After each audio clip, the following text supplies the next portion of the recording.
El Servei de Consum Municipal ha registrat en els últims 4 anys 25.000 consultes, 4.100 sol·licituds d'arbitratge, 1.700 arbitratges i 600 mediacions.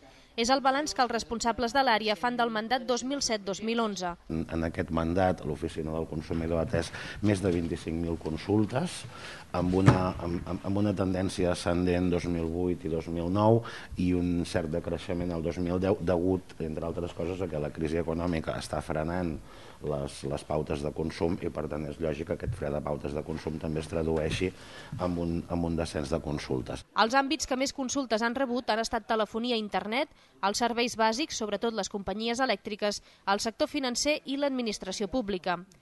A banda de la tasca d'informació, l'àrea de consum també acull la Junta Arbitral de Consum. 1 miler d'empreses ja s'han adherit a aquest distintiu de qualitat que, en cas de conflicte, media entre les parts abans d'un laude. Per comprovar el compliment de la normativa vigent, en l'etiquetatge, els preus o els fulls de reclamació, entre d'altres, s'han fet gairebé 1.200 inspeccions a negocis i comerços terrassencs. Del conjunt només s'han generat 75 expedients sancionadors. Precisament l'àrea de consum treballa ara en l'adaptació del servei al nou Codi de Consum, que va entrar en vigor a finals de l'any passat. La norma vol reforçar el consum responsable, l'exercici dels drets dels consumidors i els mecanismes de mediació en casos de controvèrsia.